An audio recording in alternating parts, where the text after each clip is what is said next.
I call to order the Haslet City Council. This conference will now be recorded. I call to order the Haslet City Council at 7 p.m. on November the 8th, 2021.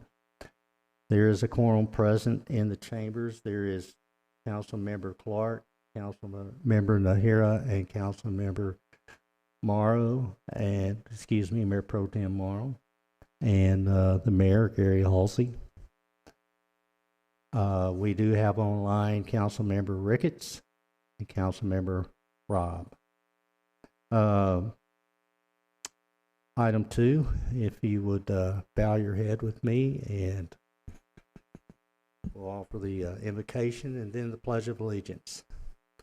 Father in heaven, we thank you so much for our city.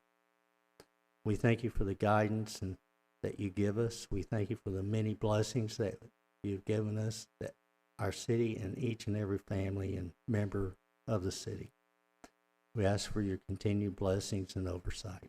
In Jesus' name, amen. And if you would stand with me for the Pledge of Allegiance. I pledge allegiance to the flag of the United States of America and to the republic for which it stands, one nation, under God, indivisible, with liberty and justice for all.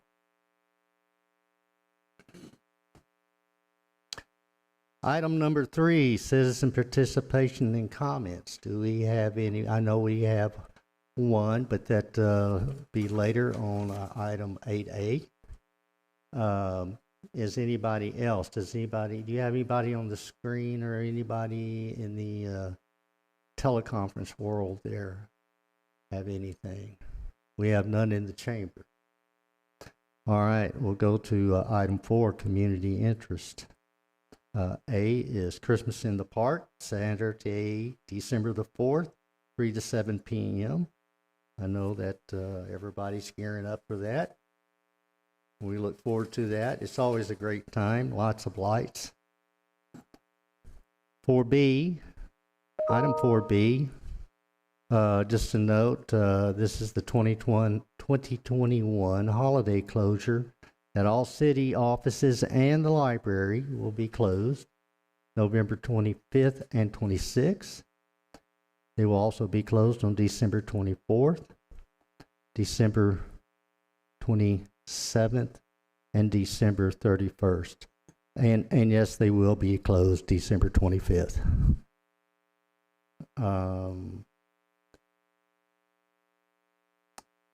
We'll go straight to item 5. Unless council, do you have anything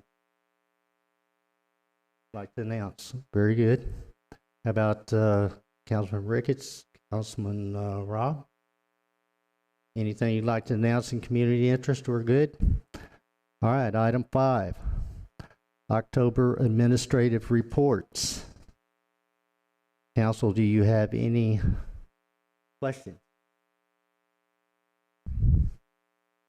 I have a question on the Tarrant County Sheriff's Office monthly report. Yes. I see there was, been talking to the people and also at the town hall meeting, and a big concern was the, no traffic stops being made on 156. Of those 23 incidents, I was going through the list and then I had to do something else. So I didn't see how many exactly were on 156, but has anything else been done since we last spoke? We talked about this patrolling 156 a little more, maybe putting an officer there just so they can see it and people slow down.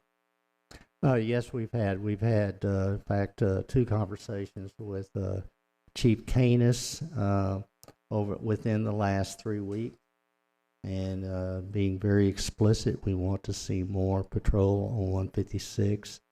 Now, with regard to pullovers and stops, we see them occasionally. One of the reasons offered, there's not more, and this applies to Blue Mountain Road as well, is for the most part, 156 nor Blue Mountain Road has a shoulder to pull these people over on. That they have got, about a 2-foot wide shoulder, and then it's just grass or dropping down into a culvert. That's one of the reasons they cite. But I'm having continued conversations with Chief Canis on patrol throughout the city, and particularly we want to see more presence on 156.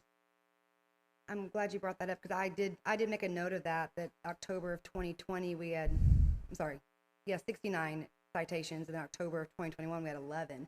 So I was hoping it was people slowing down and not speeding as much. But then I also wondered about the presence of the sheriff officers too. So I'm glad you're talking to them. I appreciate that. There are several things for them to overcome. Our sheriff department, as well as other law enforcement agency across the country, for that matter, are having a staffing issue, and part of it's just culturally, young people are not wanting to go into the law enforcement career.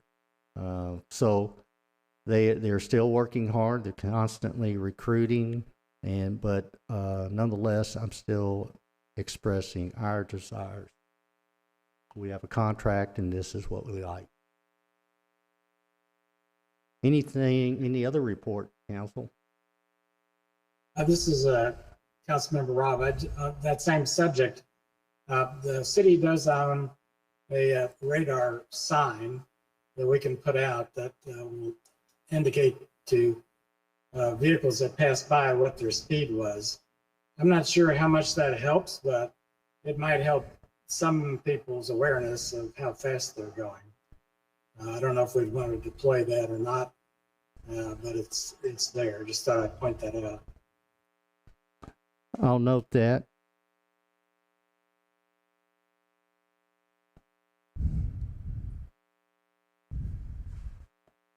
We don't own one, to my knowledge. Does anybody? We own a radar sign that we can post out on 156.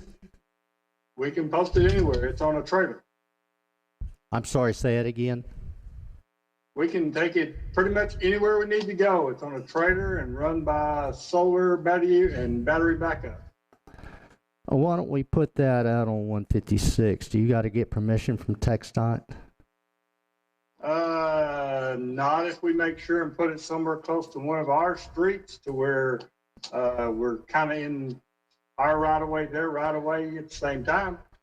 Why don't we start out with placing it on 156 near the Shell station, as people are, we can switch. Is it bi-directional radar or is one direction? One direction. Okay. I would propose, choose your direction, and we can switch it from one side of the street to the other. As they come off the bridge, they're coming off pretty fast. We got, child care center buses coming out on that intersection. We have residents coming out of Haslet Park. It's a dangerous place. So let's put that up as soon as we can. And now does it do any recording of maximum speeds or anything like that? Yes, it does. It records the max and mean and minimum speeds, does an average count, does all of those things. God bless America. It's a really neat little program. Thank you very much. Yeah, tomorrow wouldn't be soon enough. Thank you. I'll put a work order together for that right now. Thank you, Councilmember Rob. Excellent idea. Any other questions? Any comments, suggestions? All right, very good. Let's go to item 6. Staff reports, update on activities, projects, and event recaps. Mr. Rogers, I'll let you lead off.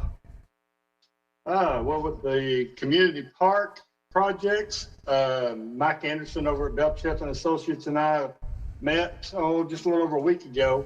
Went over and have put together a entire presentation. We're taking this week to the park board's regular meeting on Wednesday the 10th to present some options, some possible things we've come up with that could be some savings by putting some of the similar portions of the project, specifically concrete welding project parts together in one as a bid package. And so we're going to talk to the board, see if we can get some recommendations out of them, and then take those back and try to flesh out and finish up the project list and start working on plans and a set of bid documents to get those going.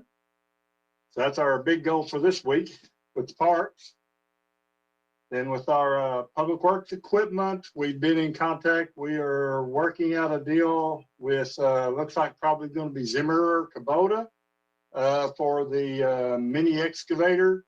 They have come out and looked at all of our old mowers, worn out bat wings, everything, all the old pieces of equipment we got that are just, falling apart. And they're looking that they can probably offer us around $48,700 for all of our old stuff to apply towards that mini excavator, which will save us a lot of money. So we're kind of excited about that, working with them. Even though we get this all done, we're still looking at probably a minimum 6-month lead time on getting it here, but at least we'll be started down that road. So we're working on that. Let's see what else we have. The fire station. I did talk to Mr. Sweeney today. He is saying there's the people he uses with trucks are starting.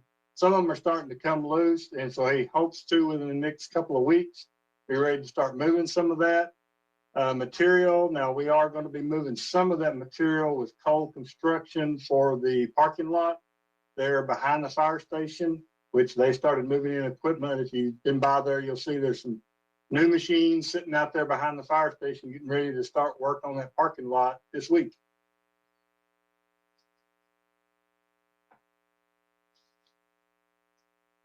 Let's see. I think that's all I have. Yes.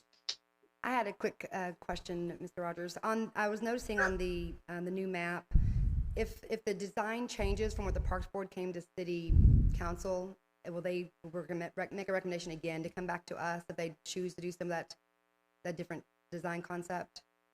Yes, that's what we're, going to get their recommendations first, see where their, mindset goes with some of these ideas. We'll put together something a little bit fleshed out, bring it back to the city council to get theirs so that everybody's on the same board, so we're going the same direction. Perfect. Thank you so much. You're welcome.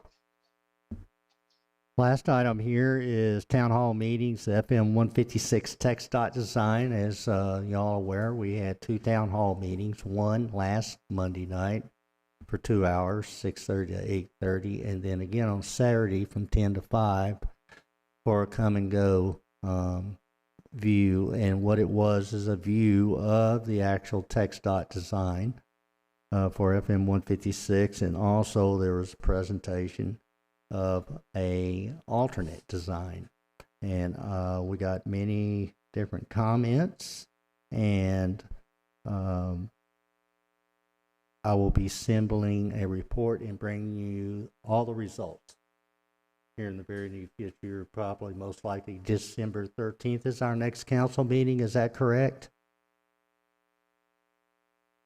Very good. And so expect it then. I'll probably be putting out pre-council info on those town hall meetings.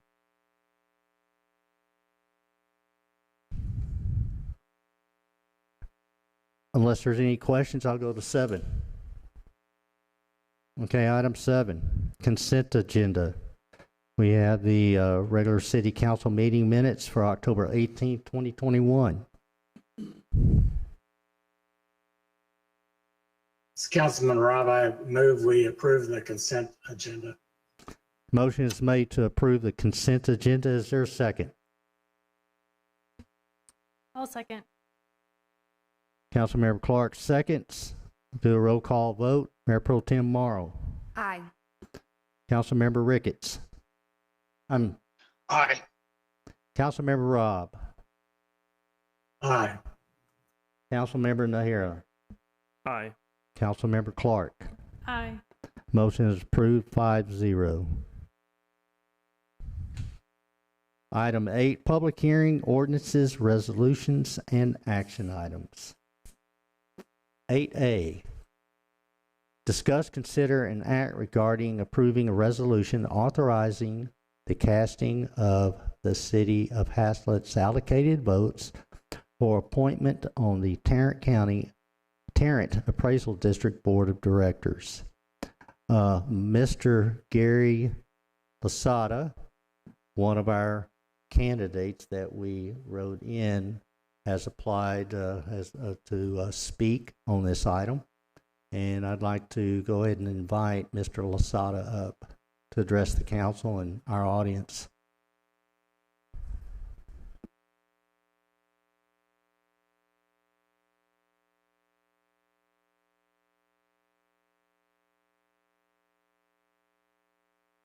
Now I do. Okay, thank you. My name is Gary Lasada, and I currently live at 802 Dove Creek Trail, South Lake, Texas. Approximately 2 years ago, I appeared before the then City Council of Haslet and shared my resume with you and then asked for your votes for the TAD Appraisal District Board of Directors. I am currently a member of the Board of Directors. My term will expire this December, and I am seeking your votes again this year. 2 years ago, you were allocated 3 votes. I received 2. This year, you're allocated 5 votes, and I'd like to see if I could capture all 5. It is really exciting for me to be able to speak in front of council and school districts and taxing entities, because typically there's no exchange allowed because of the Open Meetings Act. And what happens is that I speak and council members never, or staff, whoever, never ask any questions. So tonight we'll have a little bit of an exchange. I'll answer any questions that I can. But let me tell you a little bit. 2 years ago I was running, but now I can give you a little summary of what's happened in the last couple of years. I was sworn in January of 2019. And when I first walked up to be seated at the dais, I was just stunned. There were no flags, United States flag. There was no state of Texas. There were no Pledge of Allegiance, and there was no invocation. By the second meeting, all of those things took place. Now, I'm not trying to say to you that I deserve all the credit, but because it takes 3 out of 5 of us to make things move. But the point is that there was a lot of recognition going on that we were not acting as a governing board. Since that time, the board has changed dramatically, and I don't want to go into all of the details and the whys and what fors and all that type of thing, but let me give you a few highlights beyond that. Now public meetings are actually broadcast. They weren't back then. I can't tell you all the calls I received from different entities and members of the public. How do I hear what went on? Where do I find it? And even the minutes were slow to come out, if they came out at all. They're now publicly broadcast. The agendas are published according to the Open Meetings Act in the 72 hours, I believe it is, prior to the meeting. And the packet is also online. So people can see what we're doing and when we're doing it. I think transparency is a very important thing in any governmental body. And so I think we brought a lot of that to the Appraisal District Board of Directors. In December of 2019, we had a residual budget of $825,000. We as a board decided to return that in its entirety back to the taxing entities. In 2020, we had a residual of $1,250,000 from our budget. We returned that also. I have no idea what we're going to have this year, but if there is any residual, I promise you it'll be 3 years in a row. There's no reason for us to keep unspent funds. The other thing that I'd like to tell you is that we had some issues with our contracts. And what I mean by that is that there were certain billing agreements and/or and I don't even know if you call them contracts, that were in excess of $50,000 that never came to our board for approval. So when we ask questions as to who did this, when did they do it, what vote took place, nobody can answer the question. We put that into place last year also. So any billing agreements, and that applies to legal counsels, to any kind of negotiated contract, anything that could, in the aggregate, be in excess of $50,000 needs to go before our board for approval. The other thing that we did this past June is we actually had a budget workshop, novel idea. As a board member, as a council member, you need to sort of be prepared for the budget. You need to talk with your staff. You need to figure out what their needs are, what the community needs are. If you don't have a budget workshop at the level that we were at, then we really didn't know what was going on. But we had one in this past June, the first one since 2016. It was very good. It was very informative, got a lot of things done, got things hammered out, and moved on with our budget. The thing that I would like to say sort of in summary, and there's a lot more, I don't want to bore you with all my conversation, I'd rather entertain questions. The thing that's probably most critical on this board at TAD now is that we are now becoming transparent. For too long, there were just too many questions being asked, what about this and what about that? And nobody would answer it. Well, we answer those questions. With being transparent, certain things occur that are sometimes embarrassing. There was another city council, I won't mention, that I had an inquiry by a council member, and they asked about, what was going on at TAD, and I told them, and I said, well, we didn't get your votes. I didn't get your votes 2 years ago, but that doesn't matter. I said, I'll still represent you, whether it's 1 vote or 100 votes, it doesn't matter. I feel that my charge is to represent every taxing entity, whether they're the biggest or the smallest. Well, he promptly sent me an email and said, not only did you get all our votes 2 years ago, but I made the motion. And so I promptly wrote him back and said, it's my error. If I'm going to be transparent, claim to be transparent, I need to claim that I made a mistake. And boy, he was just so excited. Well, that's what we're trying to do at TAD now. Somebody, I guess, described us in years past as a coffee and donuts board. I promise you that's not what we are any longer. Matter of fact, I guess because of some of us speaking our minds and whatever, we don't even get coffee anymore. We don't even get donuts. We're glad to even have a glass of water at our council meetings, our board meetings, and that's okay. That's the way it should be. So anyway, I've spoken enough. I'd like to turn it over to you and see if I can answer questions. I am bound by some things, some language in the state property tax code. If we go and venture into that area, I will decline to answer because I can't. I can be subject to 6 months imprisonment and a $10,000 fine if I get out of my jurisdiction. So, but I'll be happy to answer any other questions or any new questions and turn it over back to you, Mr. Mayor. Well, thank you so much, Mr. Lasada. I will say this is that of all that Mr. Lasada spoke to, and I've spoke to probably about 4 different people associated with the Tarrant Appraisal District and the board members and some of the challenges that they have and have had. But Mr. Lasada has been crucial in bringing much of those changes that he just spoke to you about. That's attested by other people. But council, and do you have any questions for Mr. Lasada?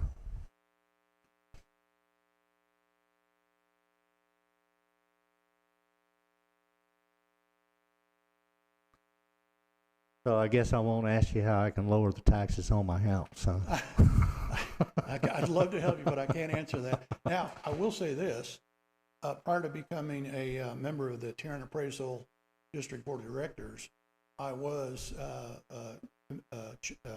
panel chair of the ARB. So at that time, I could answer your questions individually. And I spent 6 years on that, and I could have hearings and take evidence and make our decisions on values of individual properties. I can't do that anymore. I'm bound legally not to do that. You guys are too easy. I mean, surely there's some burning questions that you might have.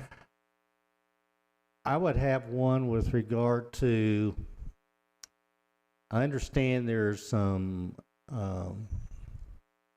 maybe question about softwares that are used in the appraisal district, and maybe the accountability of the accuracy of it. Anything there that?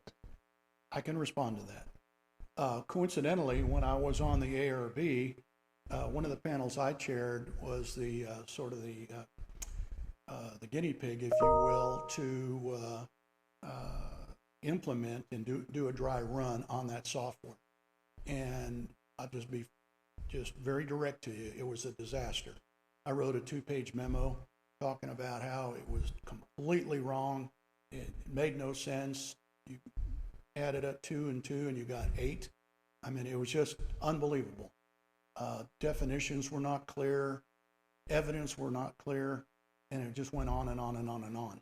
Now, I will say this, it has improved. Is it to a point that I think it's running as efficiently and smoothly? No, it's not. There is another board member of, by the way, I'm not in competition with existing board members. I want you to know that. We all get along fabulously, but I don't mind mentioning his name. His name is Rich Diott, and I think you threw one of your votes toward him 2 years ago. He introduced a motion to get an audit conducted specifically related to the Aumentum system, which was our new software system. And unfortunately, that motion went down 3-2. He and I were the only 2 positive votes. That may change next year, depending on what happens on the face of the board of directors. Hopefully Rich and myself will get reelected and we'll continue to forge ahead. But to answer your question, it has been a nightmare, but it has improved. And one of the things that's troublesome to me is that when you spend multi-million dollars to put in a new system and you have to spend hundreds of thousands of dollars to do workarounds to make it work, that makes no sense. And so that accountability is definitely there and still ongoing. Very good. Council? I don't have any questions. Just thanks for coming here tonight and just presenting yourself and being a patriotic American also.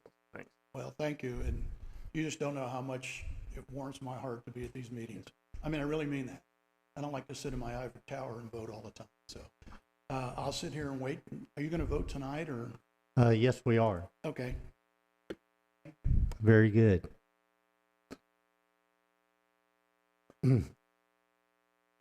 Again, and Mr. Lasada had mentioned Mr. Riga Diott, and I know that he comes highly recommended as well, and I'm aware of some of his efforts on the board. But I would, encourage you to consider Mr. Lasada. So then we can cast our votes all for one of your choosing, and you can split those votes between any of the nominees that you see here. So I would entertain a motion.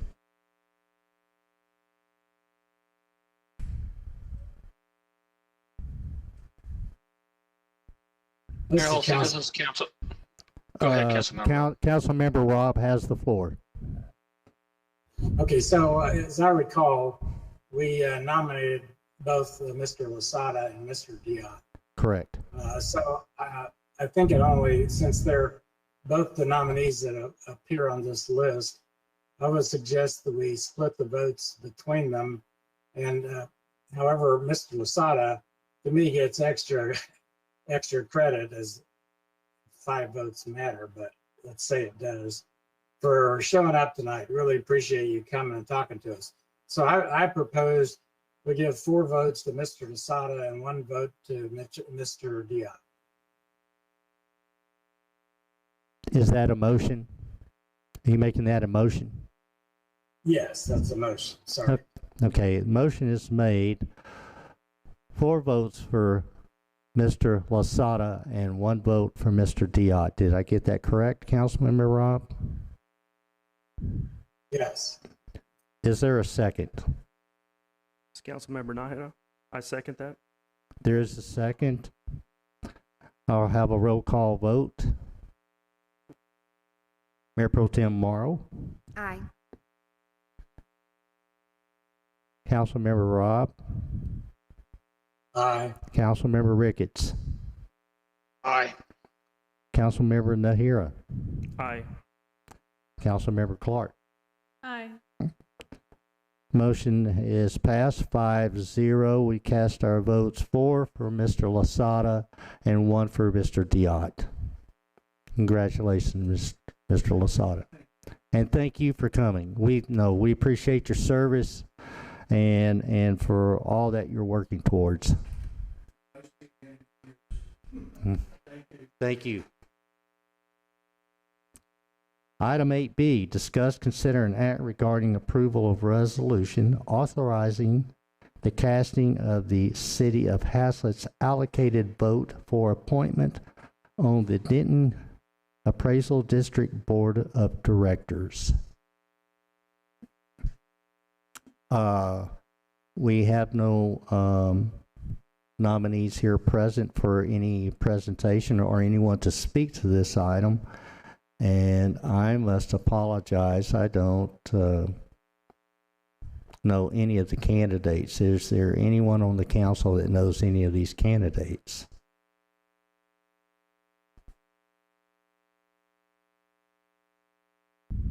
Can I make a motion that we have no action again as we have no residents that live in Denton County? I'm sorry, say it again. Can I make a motion that we make no action like we did previously since we have no citizens that live in Denton County? Absolutely. Motion is made that we take no action given we have no residents living in the in Denton County. Is there a second? I'll second. There is a second. I'll have a roll call vote, please. Mayor Pro Tem Morrow. Aye. Councilmember Robb. Aye. Councilmember Ricketts. Aye. Councilmember Nahara. Aye. Councilmember Clark. Aye. Motion passes 5-0. We cast no votes. Item 8C, discuss, consider, and act regarding approving a construction noise nuisance variance request submitted by the developer of Bell Grand Estates. Mr. Sedford. Good evening, Mayor Council. What you have before you tonight is what you just said, a variance request. Essentially, the builder of Bell Grand Estates, they're getting ready to pour their concrete road, and from what I understand, the concrete provider supplier has informed the builder that they or the developer that they will need to actually start their pour a little bit early, so there's potential to have some noise in that area. We do have residents within 200, as close as 200 feet and as far away as 500 feet from the closest pour that will start anywhere from 3 to 4 o'clock in the morning. The date has not been established yet when they will start, but it's probably the week of the 16th. So the builder has requested a variance to be able to potentially make some noise that will be against our noise ordinance. So it comes to council for that decision. Council, I have some information to report to you. One, a delay on pours. That's kind of the world we live in right now due to all the construction going in and around us. But also like to make a note at the time the Meadows, which is the subdivision next to the Bell Grand. I think one of the last parts of the Meadows was being poured. They experienced up to 2 and 3 month delays in receiving concrete, and that had nothing to do with COVID-19 or I-35. I notified the Meadows of this request to get their input, and through the board of directors of their HOA, they reported back to me an emphatic no. They understand the situation, but they had that experience when they were trying to, get their subdivision finished out, and there was delays there, and but they highly object to this. They object to they encourage the council to deny this. Come again? So they object because of the noise, or Yes. I mean, they experience, even though they experience the same thing. They experienced the same thing when they were finishing out the subdivision, which was years ago, a delay of receiving concrete. It had nothing, the delay wasn't particularly associated with COVID-19 or all the road construction going on in the area. They sympathize with the contractor of Belgrande, but there are many families that live along, and it's the primary noise that they're going to hear is when those cement trucks start backing up, and they'll have to back up the entire length of that road. And it's that beep, beep, beep, and that carries for hundreds of feet. You can hear that almost a quarter of a mile away. So, again, the Meadows, those folks, threw the word back through the board of directors of their HOA, said no. Mr. Mayor, Yes. I was just handed this by Katrina. Apparently, we do have the applicant. I think he is online. He can speak if you have any questions for him. Yeah, please. And I have met the applicant. And sir, are you there? Yes, I'm here, Mr. Mayor. Please go ahead. I am Bernard Lefine, 28225 Monaville Road Trophy Club. I have Jean DeVore, our general contractor, on the line. And if you don't mind, can I have him address the council, please? Yes, please. Jean, can you? I am here. I am here. Mr. Mayor, members of council, thank you for your audience this evening, albeit a rather unique format here. The industry is rather unique at this time. It's not just COVID issues, but the industry is riddled with supply chain issues. Not only are we dealing with materials price increases on a weekly basis, but literally the ability to get cement, aggregates, sand via trucks has become a cumbersome situation, particularly for ready mix manufacturers. Currently, they are only producing about 65% of what their production was a year ago. That puts everything in a very difficult situation, and while the supply is down, the demand is continuing to go up. Belgrande is uniquely situated in a difficult spot to get to during regular operating hours, with the amount of traffic that is experienced on Avondale Haslet, as well as with the Parkway, Western Parkway. And then with the railroad, the unpredictability of the railroad backup that we get, ready mix is the only means in which we can actually pour out this project. And all we really need is 2 days of this noise variance request fulfilled. I think it bears mentioning that we're approximately on the average between 8 and 15 foot below the house pads or the existing homes that are to our immediate south. And sound does not typically travel uphill.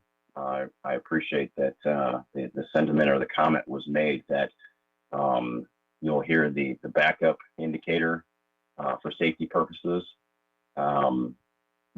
I think that what we can do to stave off any of the noises from the vehicles delivering the concrete is we can create a circulation pattern where there's really no need for the cement trucks to back up to our placer. The placer is the machine that literally shoots or projects the poured out cement out in front of the slip form machine. So the difficulty that we have is we are latent with not just the industry issues, but also delivering a product that the city of Haslet will basically accept when we go to what I like to refer to as sell the project for city acceptance.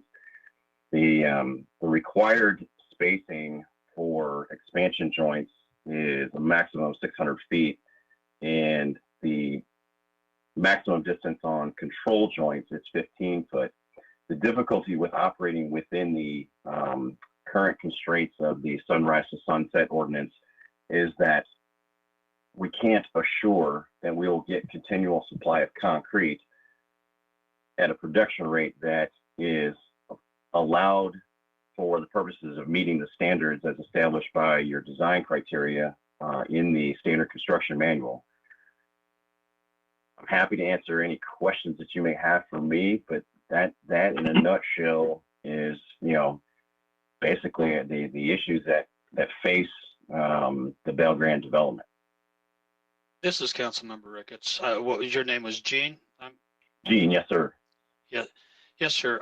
Question: did you have contracts with the ready mix already, or are you having to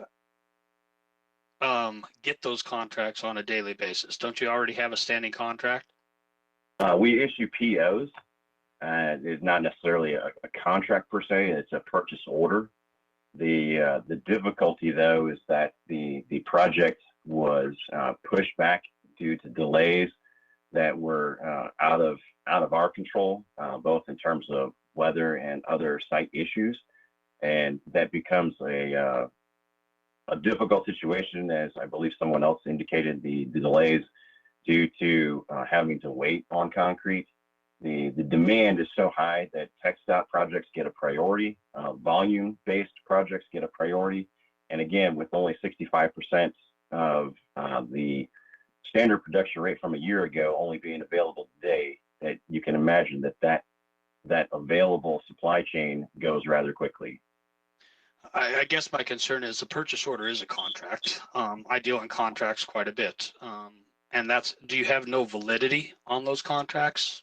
And I can understand that the validity on the contract may be exceeded based upon the demand, but there should at least be a PO, which is a contract, and it should have a valid period at least where you could place it through. And what you're telling us is those are going invalid, correct? Those are. That's correct. Yeah, they're on 3 to 6 week cycles. We are having to order concrete as much as 3 and 6 weeks out, and if for some reason the project experiences a delay, then that rotation starts all over again. Understood. Secondly, is there any way, because I know even in Northglenn, we experienced this all, even just as of last year. We have the sunrise to sunset here also. We actually saw cement trucks showing up early, 3, 4 o'clock in the morning and staged.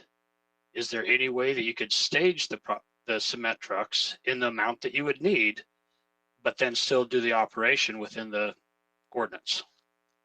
So in the 2 days that we're requesting the variance, that means that we would need about 70 trucks per day, and I don't know if this site is large enough to stage 70 trucks.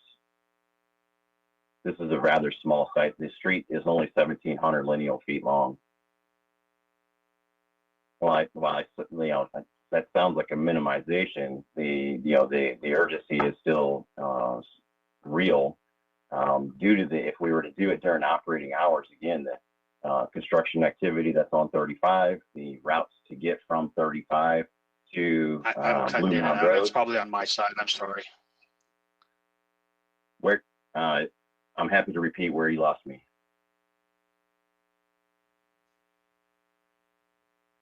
Councilman? I just turned off my camera to see if it's on my side. I'm experiencing difficulties here.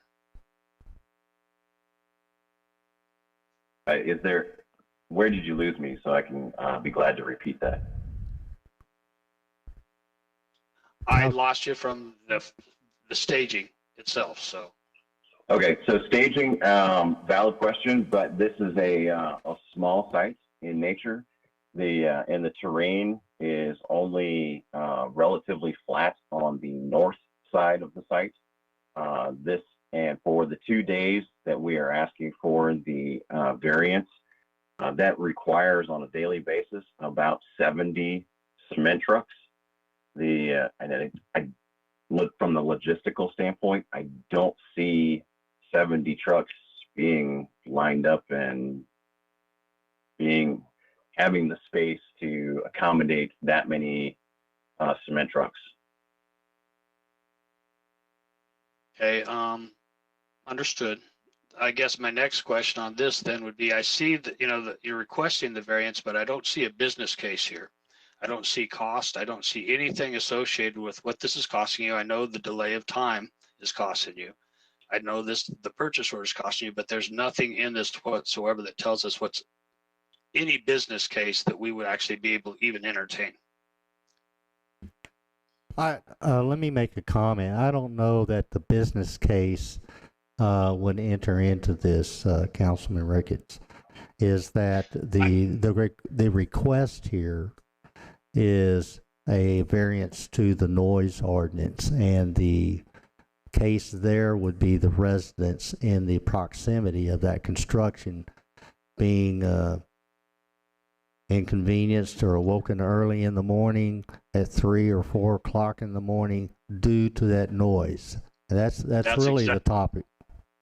That's exactly where I was going, though, Mayor Halsey, is the aspect of there's no dollars associated here whatsoever. If you actually did something and actually could talk to those residents and have some type of consideration with the HOA or those residents, it could make a better case.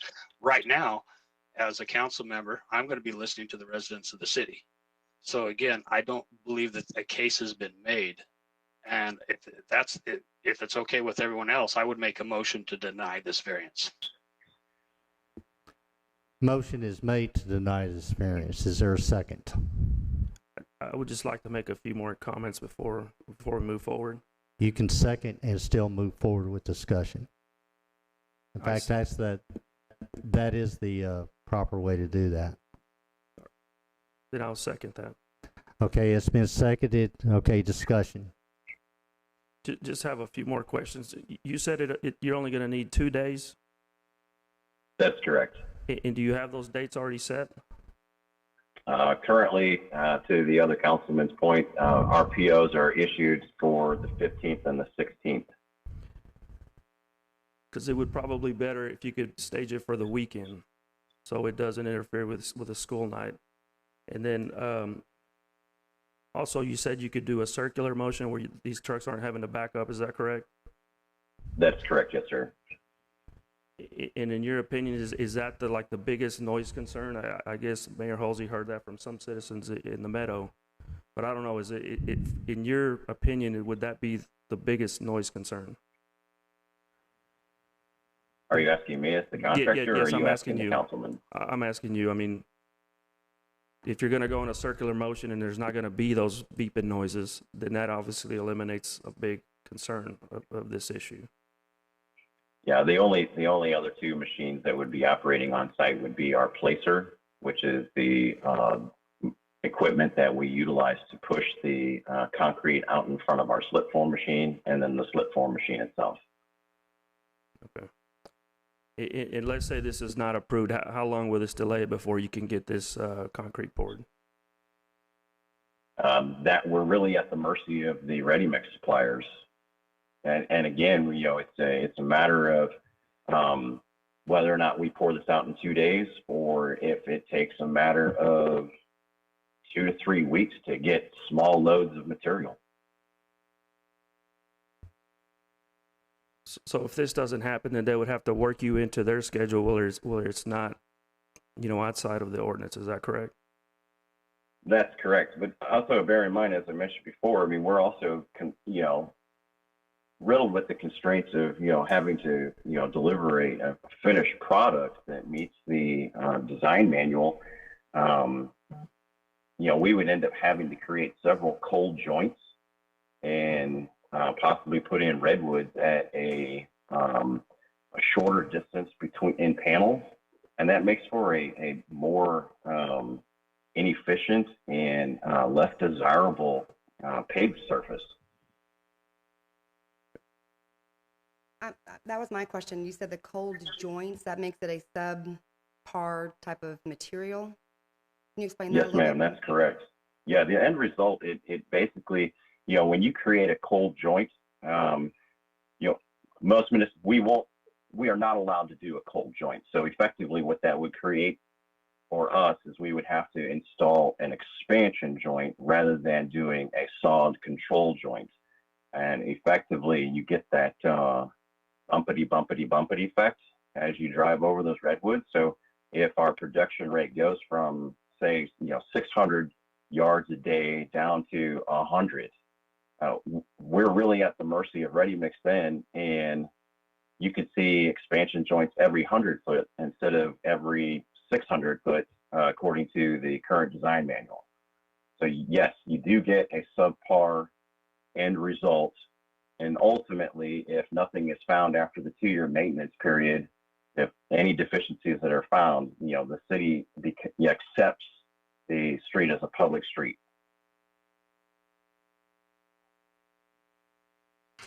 This is Mayor Halsey. I'd like to ask a question. So to alleviate, I mean, I've seen the site, and yes, the roadway is below the grade.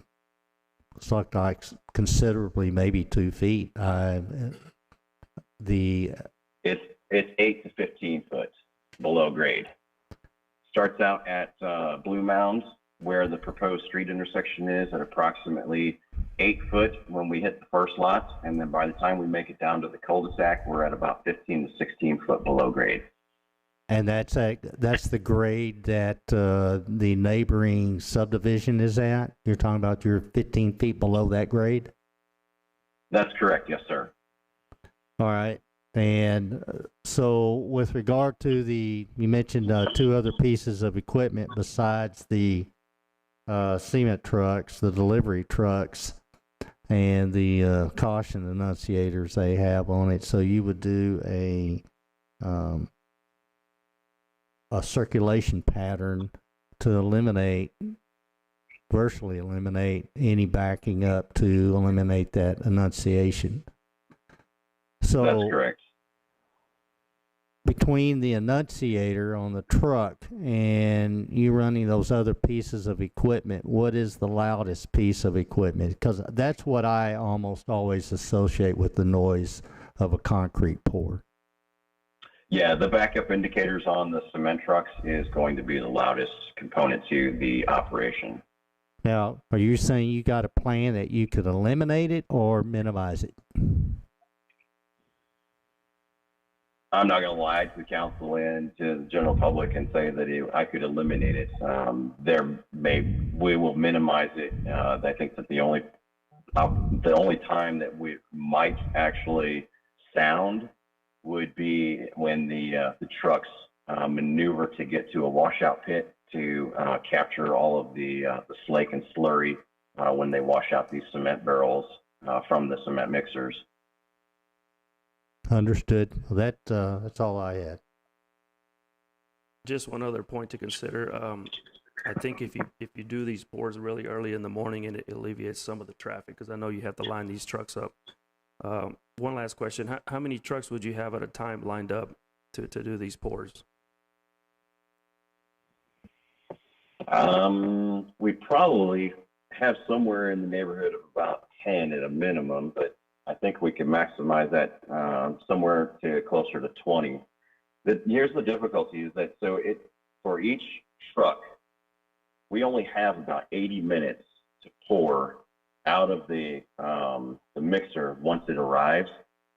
So, it's about 60 to 80 minutes at max, and that hinders the finish of these small pours. So you're not just confronted with dealing with the getting a steady flow of the trucks, but you're also dealing with a situation where that cement, as it's being delivered to the job, we have a very, very small window of time for that to actually be dumped out and placed. So this is Councilmember Ricketts one more time. Then if you're saying you can stage 10, maybe up to 20 trucks, that means, and you're saying that it's 60 to 70 trucks, is that per day or is that for the total pour? That's per day. So you're saying you're going to start at 3 o'clock in the morning, your 10 trucks come in or 20 trucks come in, they're there. The next 10 or 20 trucks come in around 7 o'clock. The next 10 or 20 trucks come in around 8 o'clock. How does that work? Not sure I understand the question. If you're only staging 10 to 20 trucks at a time and that's 60 to 70 per day, they're going to be coming at a different period of time, in my understanding. No, they'd be on an hourly basis. We can estimate that, with the first rush of trucks, we could probably get that 10 to 20. But from there, we need to have about 10 trucks per hour. The difficulty with that is because the unpredictability of the amount of traffic on Avondale Haslet, the railroad track crossing, and the unpredictability of the number of railroads. I literally have sat at that railroad crossing for half an hour waiting for the railroad to pass. And if that truck leaves the ready mix plant and has to wait half an hour, we've only got another half an hour at best to get that material out of that particular truck. And then if the ready mix supply is coming from 35 off of Westport Parkway can be a disaster as well.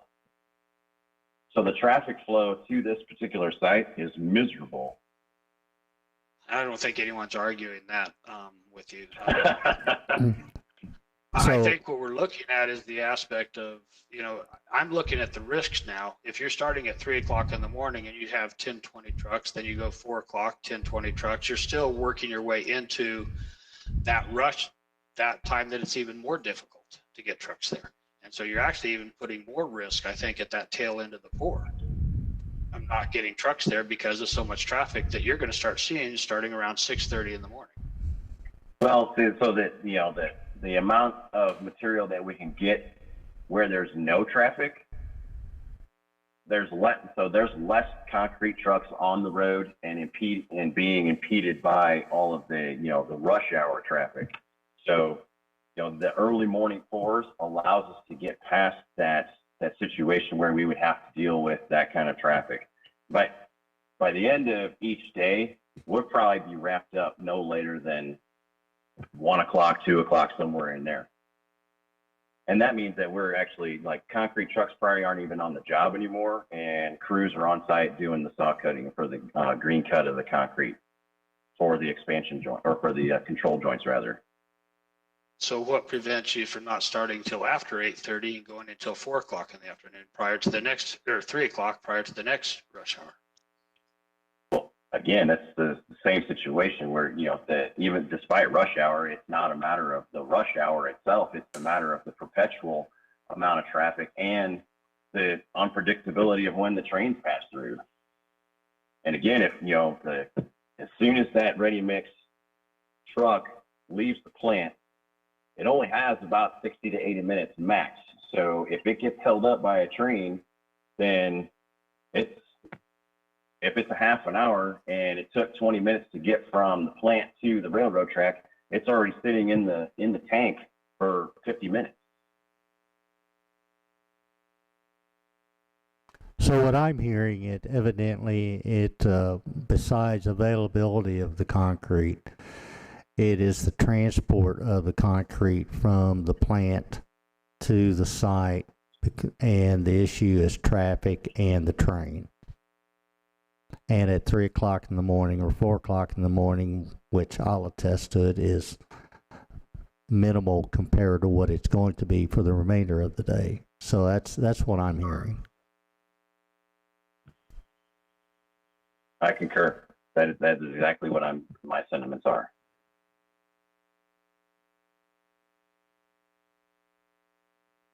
Okay, this is Mayor Pro Tem Morrow. I just want to clarify that you're saying it'll be a 2-day pour only, that it will minimize the backup buzzer, and that you would test that the sound, with being the grade of 8 to 15 or below grade, doesn't travel as far, which this would be the south.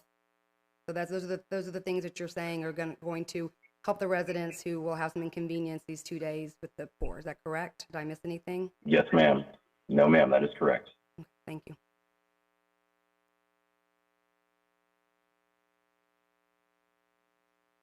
Council, do you have any other questions? No question. I just want to make one last comment. Given the situation, and because if we delay this thing, it's probably going to delay their project even further. And knowing now that they're going to try to avoid or try to make their circular motion and avoid the noise pollution as much as possible, I'm in favor of this. I don't want it to be delayed any longer.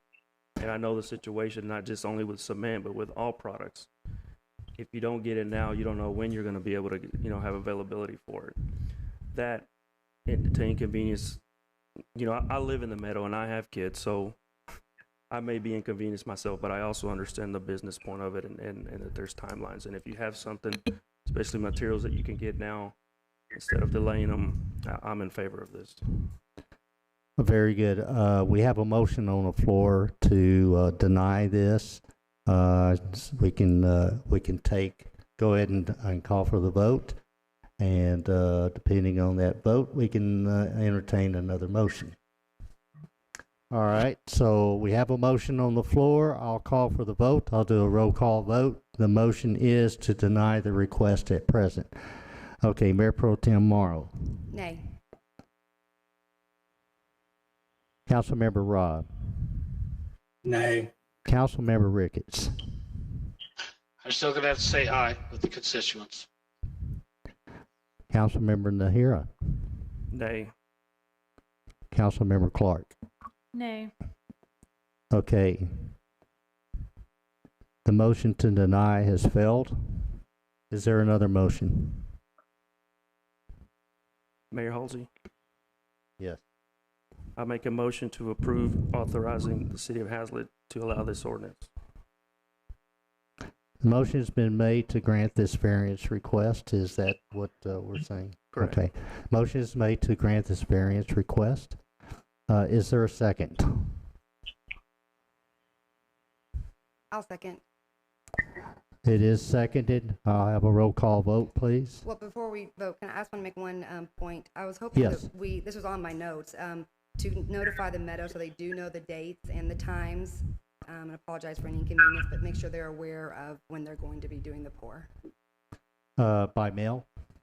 Whatever you think is the best way. I don't know if email. I guess alerting the HOA so they can let the residents know. That I think doing probably a postcard mailing to the residents. Not everybody in it's like majority of folks don't monitor the City of Haslet website, nor do majority of HOAs monitor their subdivision website. So let's do a postcard mailing and make notification of that. But also I would tell the applicant that give us some good dates and times that you would see this to happen should this vote go your way. All right, so we have a motion on the floor. It's been motions made and seconded to approve this variance request. So I'll have a roll call vote. Mayor Pro Tem Morrow. Aye. Councilmember Robb. Aye. Councilmember Ricketts. Nay. Councilmember Nahira. Aye. Councilmember Clark. Aye. Motion passes 4-0. The variance is approved. Well, thank you, council. Thank you for your time. That was 4-1. And Mr. Quinn, I'd like for you to head up that notification and have it, like for them to have it at least a week before this activity. Understood. Pardon? Yes, very good. Thank you. Thank you. Thank you, Mayor. Thank you, City Council. Item 8D, hold a public hearing, discuss and consider a recommendation regarding a final plat of Laterra Phase 2 being 119.788 acres situated in the Coleman Boyd Survey, abstract number 225, Tarrant County, Texas. I'd like to open with staff presentation. Mr. Swanky. Yeah, Mayor and members of the council, this was at your last meeting, and there was some items that weren't quite cleared up as far as the cost of some of the items, and those, is my understanding, have been taken care of. The city engineer, George Belchev, is also on the line in the meeting, and he, if you have any questions, he might be able to clear it up, but there were like 4 points that needed to be addressed, and those have been addressed. Mr. Anderson. Or Mr. Belchev. I believe it's Mr. Belchev tonight. It is. Let me get my camera on here.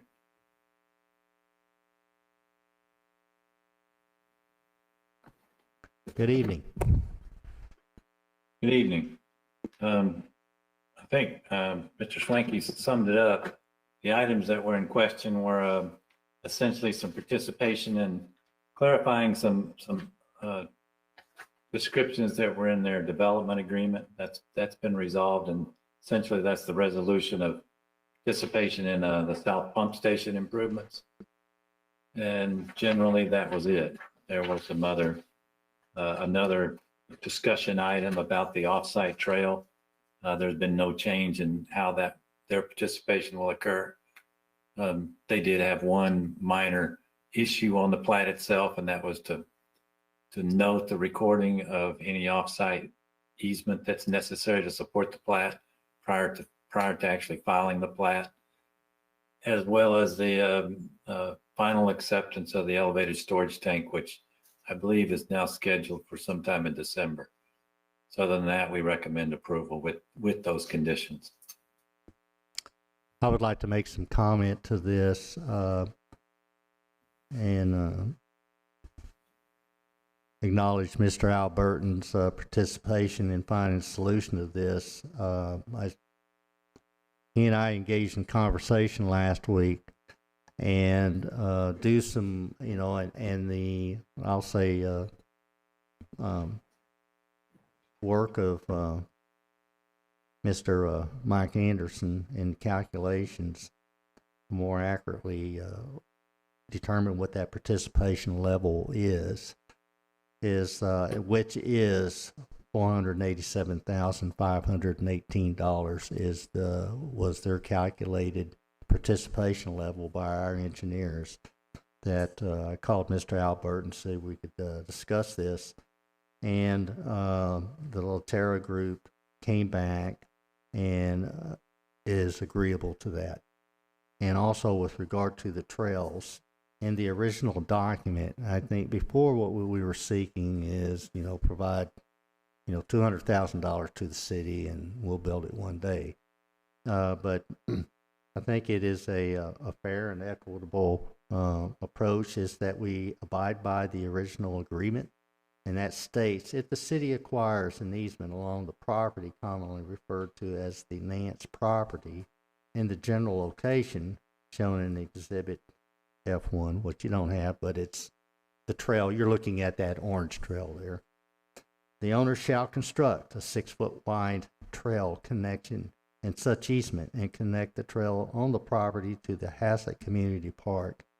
And I think, and we all do, say staff-wise, that's a fair and equitable condition contingent upon the city acquiring that easement, which we do not have at this time.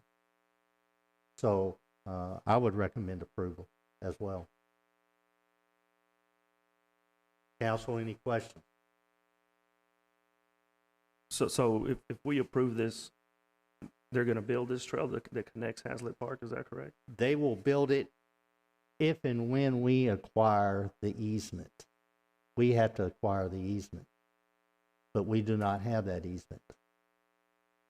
They'll build it at that time.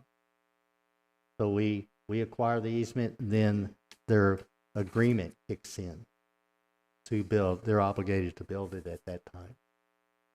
But if we never acquire the easement, it'll never get built.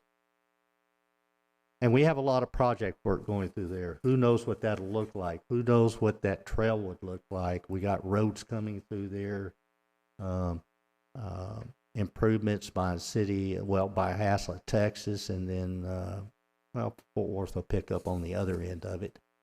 But also the possibility of a very good possibility of a bridge. Mayor Holsey, this is Councilmember Ricketts. Is there any moratorium on us acquiring that easement? Say that again. Is there any moratorium on us acquiring that easement? A time phase or anything that we would have to hold them to? No, none that I have read. It just says if the city acquires an easement. There's no time element. There's no time element associated with it.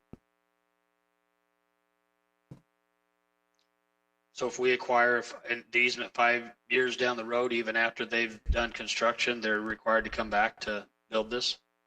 That's what it appears to me. Someone has more in-depth knowledge. Mr. Quinn is shaking his head yes. Yes, it's a perpetual agreement with Albert and his group that they build the trail when we acquire the easement.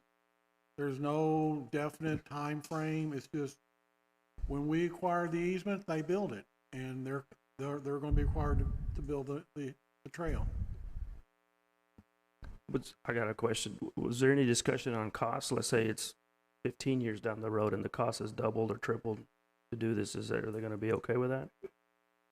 Well, there's no discussion. No, there was no discussion on 15 years down the road. You know, it looks like to me in all my reading of this agreement, when we acquire that easement, they'll build it regardless what the cost is, even though it escalates over time. The mayor's correct. The mayor's correct. They'll build it at the cost of the time the trail is implemented. There's no, we're not going to make up a difference. It's all on them, and they'll build it at the cost when the trail is constructed, whenever that is. So is that Nance Ranches? I mean, what property?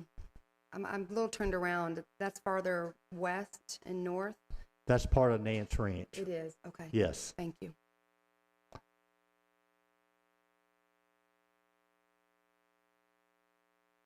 Mr. Belcher, anything you want to add to this? No, I think you've covered everything. All right, then. That concludes the staff presentation. All right. Number 2 is the public hearing. I would open up a public hearing at 8:14 p.m. on anyone would like to speak to this topic, La Fera Phase 2. I have no one in the chambers wishing to speak. Do I have anybody online, either by phone or by teleconference? All right, we have no one on phone and no one on teleconference, and there's no one in the chambers wishing to speak.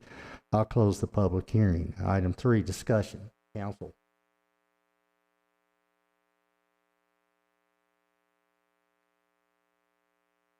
Go for it. I'd like to make a motion to approve the final plat of La Terra Phase 2. Motion is made to approve the final plat of La Terra Phase 2. Is there a second? Councilmember Ricketts, I'll second. Councilmember Ricketts seconds. All right, roll call vote. Mayor Pro Tem Morrow. Aye. Councilmember Robb. I'm going to vote aye. I just want to thank Mr. Belches and Mike Anderson for the good work they did and better defining the cost of the improvements needed for the pump station, and also to thank the Tarrant group, particularly Mr. Al Burton, for stepping up. Duly noted. And you vote aye? That's affirmative. Councilmember Ricketts. Aye. Councilmember Nahara. Aye. Councilmember Clark. Aye. Motion passes 5-0. Thank you, Council. 8E, hold a public hearing, discuss, consider, and act on a recommendation regarding a final plat of Watercrest Phase 2, being a 46.195 acres situated in the J.M. Goodwin Survey, abstract number 611, and the G.M. Lewis Survey, abstract number 966, Tarrant County, Texas. Staff presentation. Again, Mr. Swanky. Mayor Holsey and members of the council, this is a plat that has been submitted that reflects the planned development zoning that was approved by the council, and it also is reflected as the preliminary plat was. And since it reflects both the ordinance and everything that's gone before the preliminary plat, the zoning, we're recommending that you act favorably on it. Very good. Anything from engineering? We would support the approval of the plat as presented. Very good. Can you, I got a question. Can you please zoom in on this, what we're seeing now on the screen?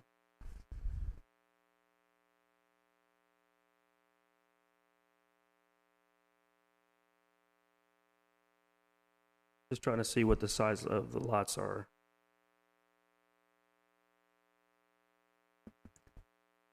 Mr. Swanky, do you know those lot sizes? Yeah, on the north end of it, they are basically 18,000 square feet, and then as you go south, they decrease in size to 11,000, and some a little bit smaller than that. In acreage-wise, for example, is that a quarter of an acre? A quarter of an acre for the smaller ones, and a little bit less than half an acre for the large ones. Yeah, I wasn't able to open this for some reason, but this is way below the half-acre minimum that, you know, we're supposed to have. This is all contained in the developer's agreement. It was set forth in that developer agreement 5, 6, 7, 8 years ago. So they 504 lots of varying sizes. So that is part of the developer agreement, and that's what the council agreed to, and that's what they're building.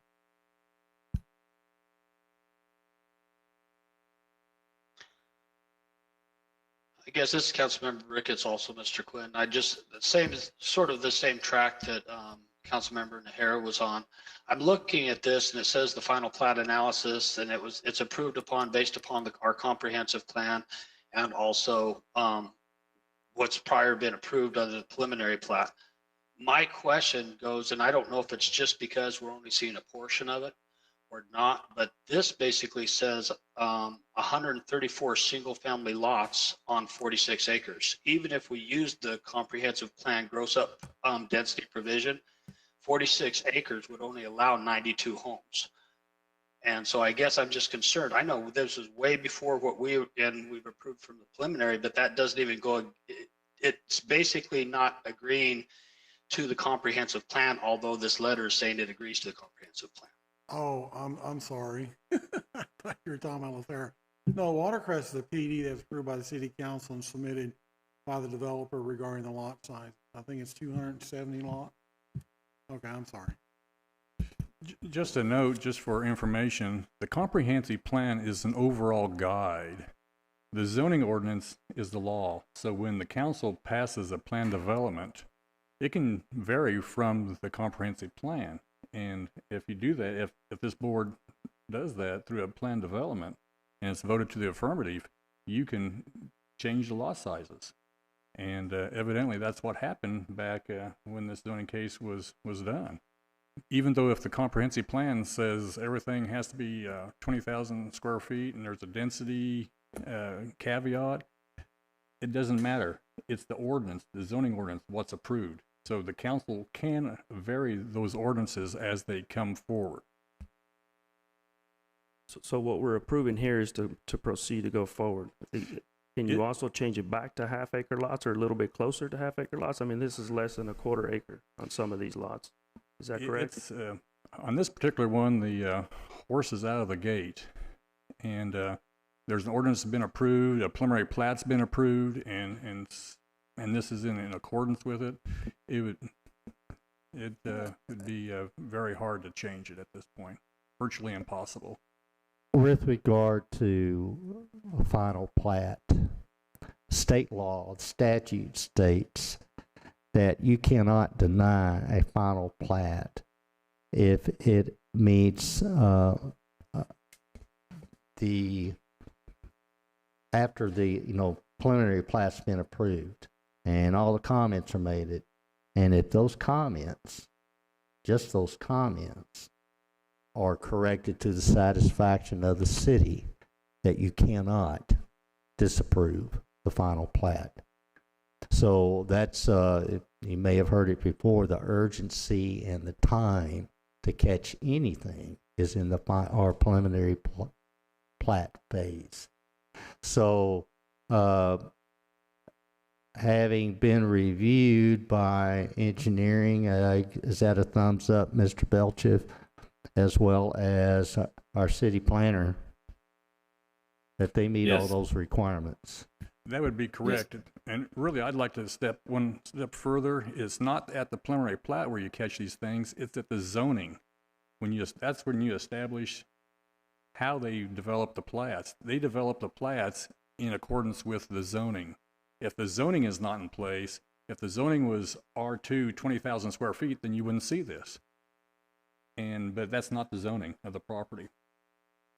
This is in line with the zoning. So one last question, and maybe this is for Mr. Alabon. If we vote this down today, what are the consequences? I don't understand what we're voting for here. Is it just to approve the final engineering plat? It's to approve the final plat. And if we don't approve it, then what are the consequences? More than likely litigation. This is by the developer, I'm assuming. Yeah, understood. Well, and according to state statute, you would be going against state statute and the guidelines. So as more than guidelines, it's you shall do this. If this final plat or the preliminary plat has been approved and all the comments have been picked up that are made by the city, and if all of those are to the satisfaction of the city, it's not essentially, you have no choice but to approve. And it's also one of those things too, once they've met all the guidelines of the city, the subdivision rules and regulations, if you just deny this, then actually 30 days from their submittal, it becomes approved if it meets all the guidelines. Right. That So either way, it's approved. Clock is ticking. And I understand your concern, and I hold the same sentiment, and you all know that. But I will defend whether I like it or not. What's been previously passed by previous councils that set this in motion years ago, and the developers met all the requirements put forth to them years ago, and here we are. And in that time change, there's council changes, and we get people that, and I'm one of them, that don't necessarily agree with some of these lot sizes. But that is honoring the law, and we have to honor the law. Understood. Okay, I understand. I oppose these lots, and the only reason I'm voting for it is to avoid a litigation with the developer. So, okay, understood. All right. Now, help me. Did we have the public hearing yet? No. Okay. Does that conclude any questions from the staff presentation? Council have any more on the staff presentation? All right, then we'll go to the public hearing. Open the public hearing at 8:25 p.m. To anyone who would like to speak to this topic, which is the final plat of Watercrest Phase 2. I have no one in the chamber that is wishing to speak to this issue. Is there anyone on a phone call or teleconference?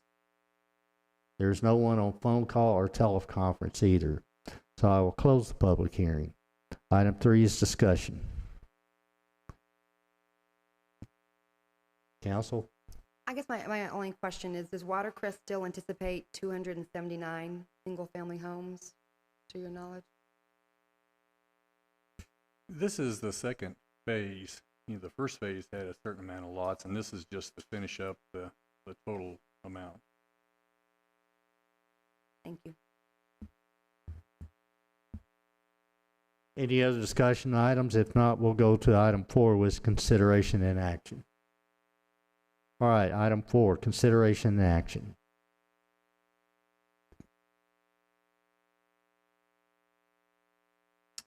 I move that we approve the final plat of Watercrest as presented. Motion is made to approve Watercrest Phase 2 as submitted. Is there a second? Councilmember Robb seconds. Councilmember Robb seconds. I will have a roll call vote if there's no other discussion. All right, roll call vote. Mayor Pro Tem Morrow. Aye. Councilmember Robb. Aye. Councilmember Ricketts. Aye. Councilmember Nahira. Aye. Councilmember Clark. Aye. Motion passes 5-0. Thank you, Council. 8F, hold a public hearing, discuss and consider a recommendation regarding a replat of Belgrande Estates, being 3.36 acre tract of land currently platted as lots 1, 2, 30, and 31 of Block 1 of Belgrande Estates. Who's the staff presenter on this? Mr. Swanky. Yes, I'm the guilty party. Yeah, this is a plat that we had a discussion earlier about the street, Belgrande.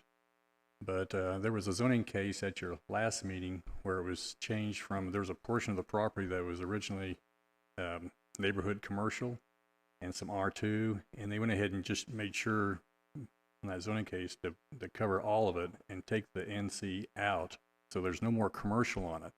But in doing so, the two front lots were over an acre in size, and on this particular subdivision, every lot is 20,000 square feet or larger. The two on the corner of Belgrande with 156, they are actually 25,000 square feet lots, and then the rest of them are all 20,000. And this does meet your ordinance. There's been a note that's been added to the plat concerning the fire code appendix D, which states that you can only have 30 lots on a cul-de-sac, but at the zoning meeting we mentioned that, and they have complied with that, and the fire department is in favor of this, the Haslet Fire Department, and he can speak to that if he wants to over there. And but anyway, there are 32 total lots on this subdivision, and the staff is recommending that you approve it. Sir Fire Marshal, would you like to make any comment to this?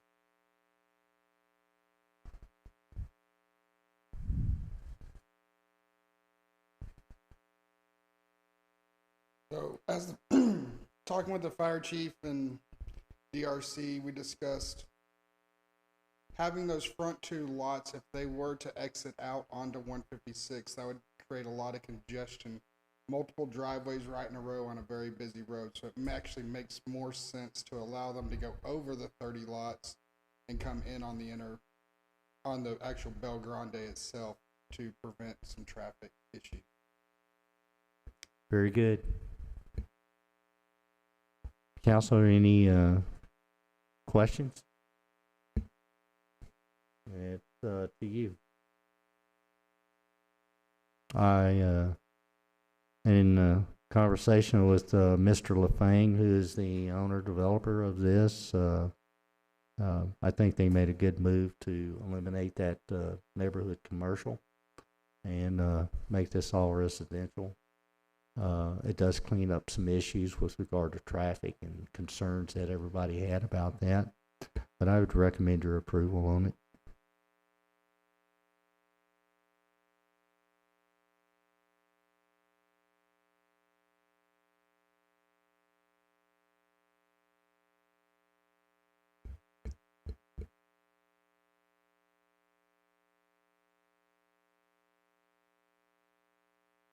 No. No, we've made all the changes in zoning and things of that nature already.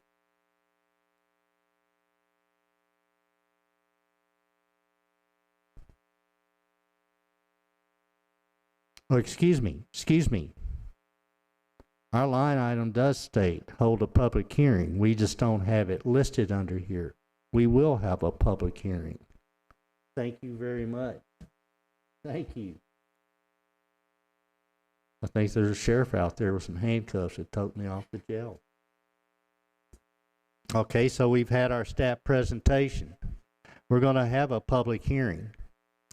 I open up the public hearing on this issue. It says Bell Grand Estates. They're replatting at 8:31 p.m. I have no one in the chambers. Is there anybody on teleconference or phone call that would like to speak to this issue?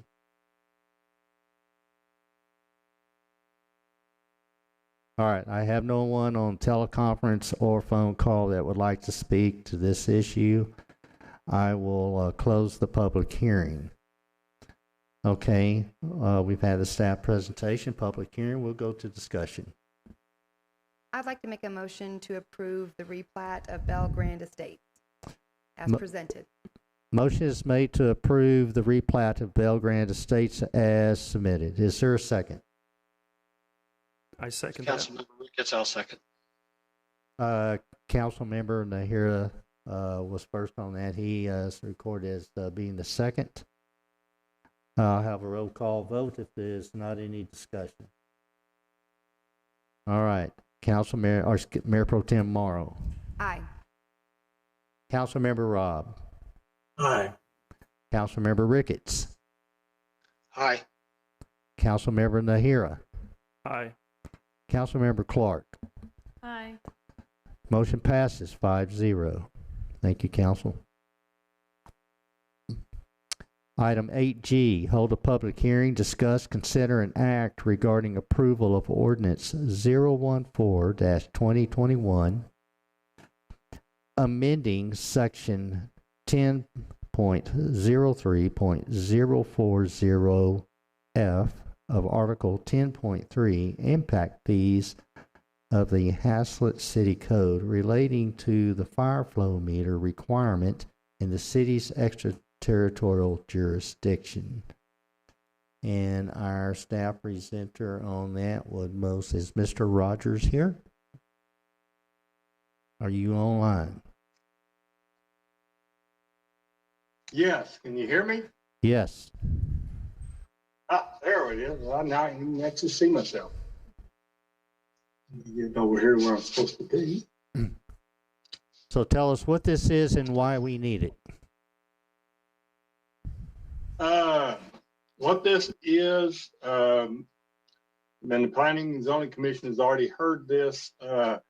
Fire flow is being requested pretty much more and more every day out in the ETJ. We have always had the ability to charge our impact fees out there in the ETJ. That's already in our ordinance, but we have not had the ability to ask them to install with these fire flows an actual meter so that we would be actually able to know how many gallons so that we could recover that water usage, since they do not pay regular water fees, taxes, and all as the other businesses and citizens of the city of Haslet do. So that's the main reason this has been brought forward.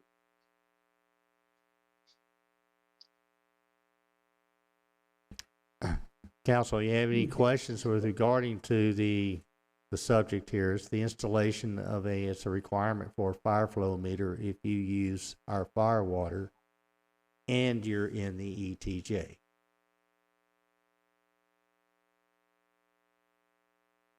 If there's no questions of the staff as to this, we'll go on to a public hearing. Open the public hearing to on this issue, and I open that at 8:35 p.m. I have no one in the chambers wishing to speak. Do I have anybody on phone or teleconference? Video conference? There is none on phone or video conference. There's none in the chamber, so I'll close the public hearing. Okay, discussion.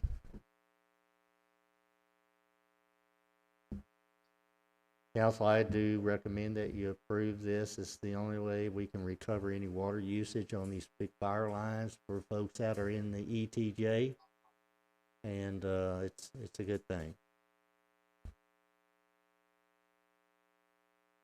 Councilmember Ricketts, just one quick question to you, Mr. Rogers. You know, again, this is just the fire water, and so they're really not using a lot of water from our side. And what if we do see, based upon that flow meter, how much water they're using?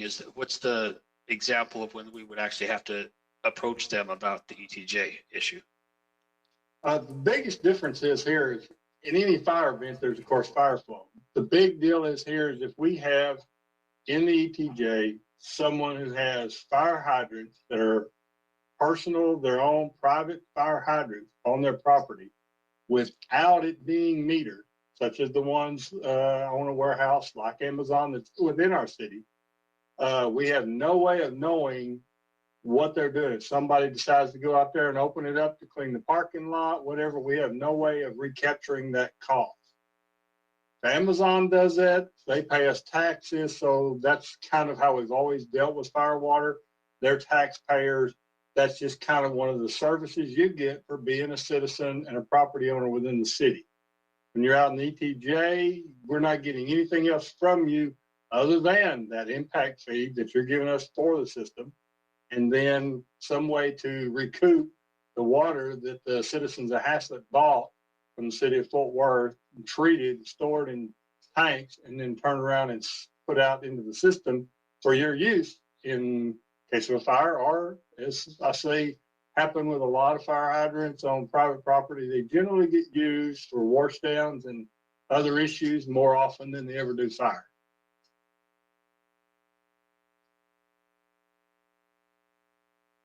So if we see them using that more often than that, is there an impact? Like I said, at what certain point, or do we have a point if we see them using that we would actually look at them as becoming part of the city or actually having to pay some taxes for them?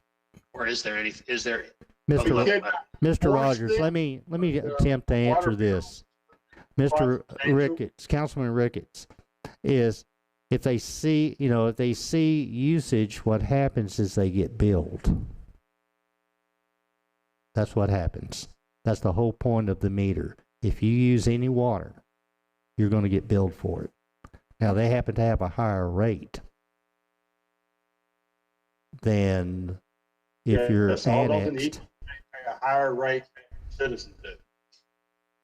But that's what happens. Thank you.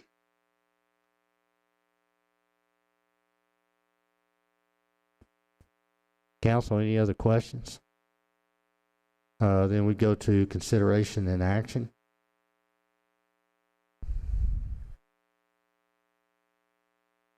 Mayor Halsey? Yes, sir.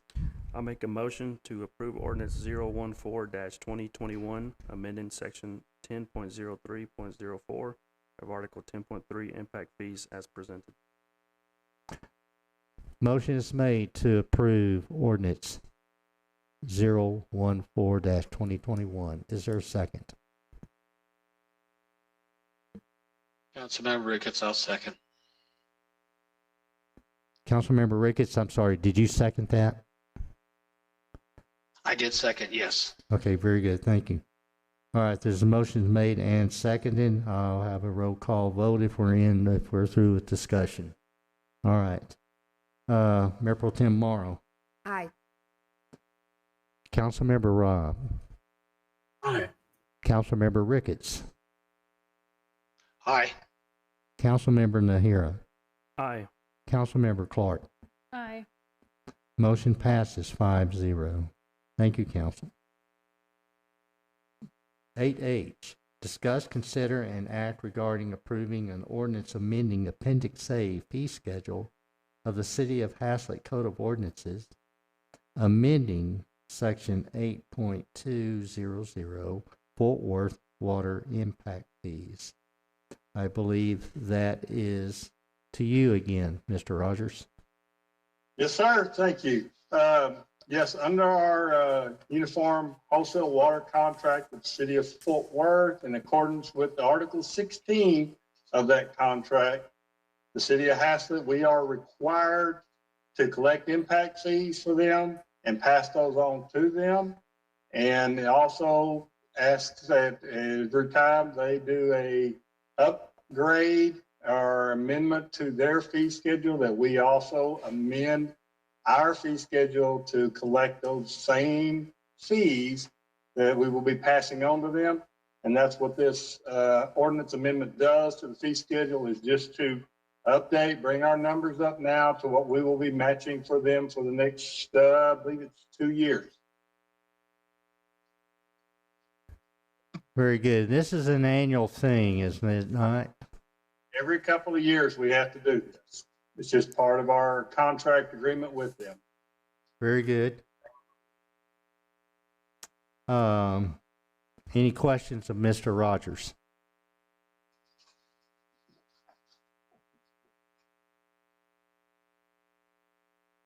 All right, then council is to you.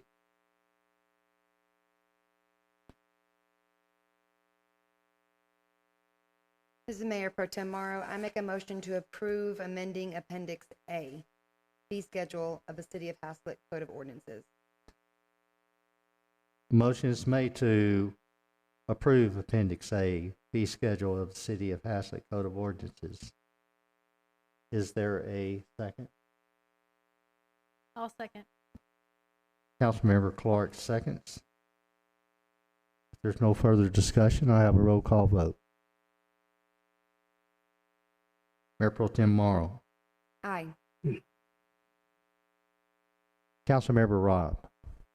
Aye. Councilmember Ricketts. Aye. Councilmember Nahira. Aye. Councilmember Clark.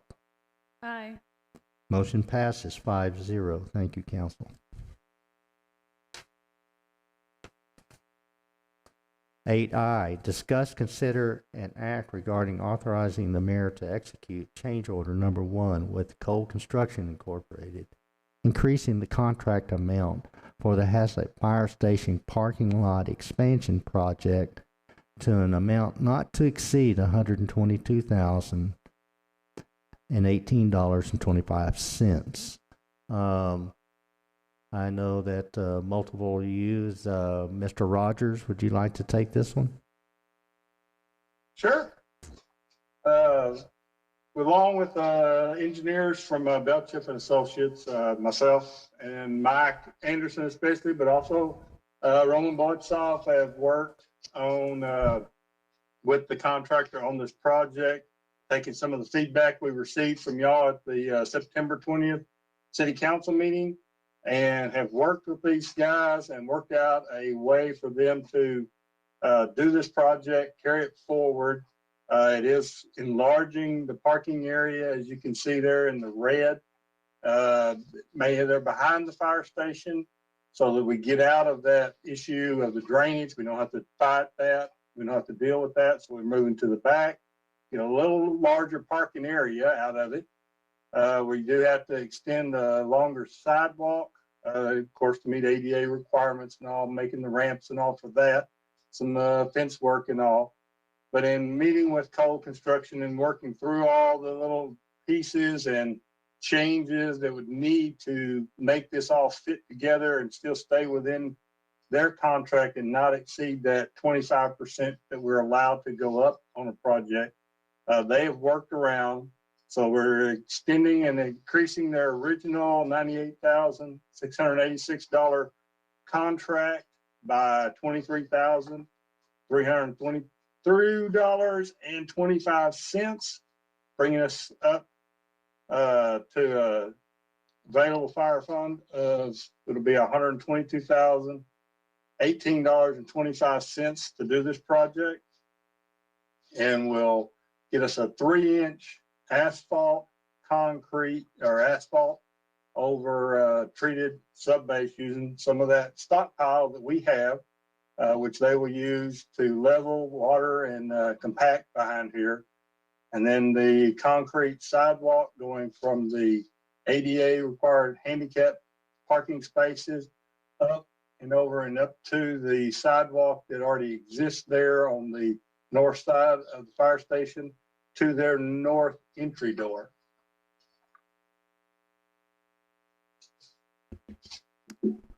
Very good, council. Any questions to Mr. Rogers? I've got a question. In this red area, I see some buildings there. Obviously, those are going to be knocked out. Is that correct? Those are actually little trailers that the one of them is we've got the fire department has 2 trailers, and then there are some actual blocks of concrete that they use for confined space trainings that they've used there behind the fire station. And Captain there spent a good bit of his time using our public works backhoe, moving that stuff, and he's moved all the trailers and got that area cleared out and ready to go pretty much. What you're seeing right there is, I believe, Mr. Belchev, correct me if I'm wrong, used a GIS or an aerial view here of the site, and those trailers, when this was taken, happened to be there, and their design was overlaid on that shot. So these are not design elements or anything that's going to be out there at all. No, so that's an aerial photo from probably at least a year ago. that's what that is. Correct. We're not buying any of that. It's not part of the contract, right? Thank you. No. This is Councilmember Ricketts. Mr. Rogers, I think last time when we looked at this and looked at the RFP, the entire parking lot was going to be concrete at 3,600 PSI. Did I just hear that it's now it's just the sidewalks are concrete and now the parking lot is going to be asphalt? Yes, sir. Yeah, stay within that contract amount. This parking lot, of course, being much larger than what the original parking lot was, that doing this one in asphalt, which also allows us, if we change things going forward with park or anything back there, much easier to go in there and mill that back in, incorporate it into the sub base, and then reuse that to build on later. So that was one of the big thoughts about going that route, and that stayed within their contract.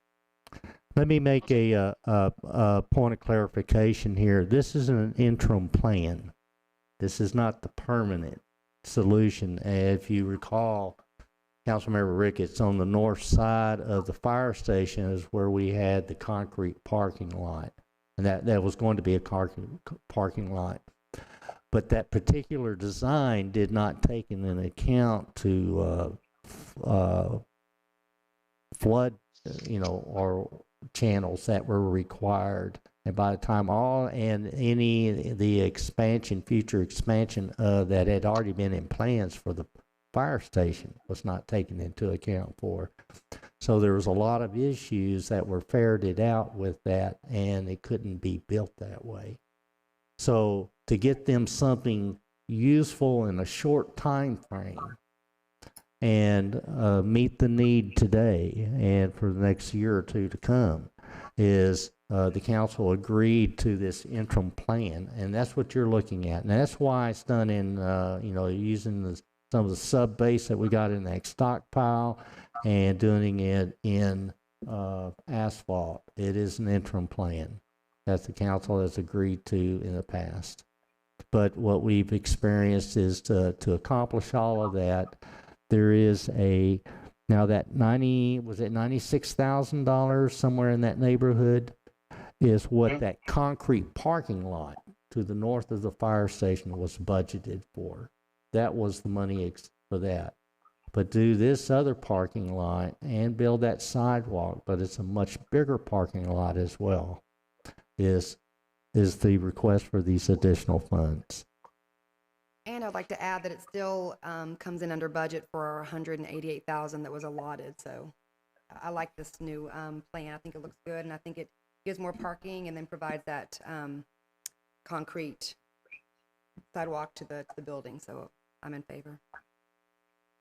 Mr. Rogers, I have a question. Can you remind me how this new parking lot will impact Brush Day? I think we have one coming up. Mr. Yeah, Rogers? no, Yeah. Brush Day is actually south of the road there now. That's where we've moved everything over to that south side, so this won't affect them at all. Okay, thank you. Yep, right there where he's got that too.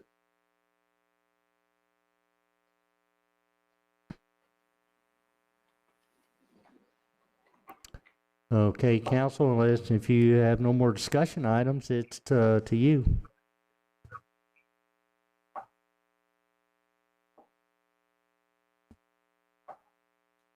Mayor Halsey, Yes. I'd like to make a motion to authorize the mayor to execute change order number 1 with Cole Construction, Inc., increasing the contract amount for the Haslet Fire Station parking lot expansion project to the amount not to exceed $122,018.25. Motion is made to authorize the mayor to execute change order number 1 with Cole Construction, Inc., and to a maximum not to exceed $122,018.25. Is there a second? I'll second. There is a second. That's Councilmember Clark. I'll have a roll call vote unless there's any other discussion or question. Okay, there are none. Roll call vote. Mayor Pro Tem Morrow. Aye. Councilmember Robb. I'll vote aye, but I also want to thank Cole Construction Inc. for working with us on this. We appreciate it. Duly noted. And I assume you voted aye. That's correct. Councilmember Ricketts. Aye. Councilmember Nahira. Aye. Councilmember Clark. Aye. Motion passes 5-0. Thank you, council. Item 8J, consider an act regarding entering into a memorandum of agreement between the city of Haslet, Texas, and CH Realty IX WGA 1 Fort Worth Intermodal Commercial Park LP. And who's our presenter on that? Is that you, Mr. Quinn? Well, that's David Rogers. David Rogers. Yeah, that's me again. This here came about. Let me interrupt. Mr. Rogers, let me interrupt. Take us back and in layman's term, tell us what project this is. That's what I was going to do. If you remember back, the Intermodal Commerce Park is 3 warehouses that were built there at the end of Intermodal Parkway and Transport Drive that butts up right there, property butts right up against the north right-of-way of future Haslet Parkway project. So if you can remember that far back, those 3 warehouses coming forward, that's where we actually had our groundbreaking ceremonies and all in the parking lot of one of the warehouses there for Haslet Parkway. So that's where we were at. What came about is to finish out those projects. They were almost done with everything, and they had one driveway left to pour the approach section from their parking lot that leads out to the future Haslet Parkway. Problem being, that final grade and all in that location along the Haslet Parkway has not been set yet. The ditch has not been cut. So the grades were totally different than where they would be normally coming in at. So they left everybody a problem because the contractor couldn't finish out and complete his project and get paid by the developer unless he poured that. So we had a big meeting out there with all the affected parties. We had Zachary contractors for the Haslet Parkway project there with us so they could tell us schedules of when they would get there. The contractor for Intermodal Commerce, Panado, was there.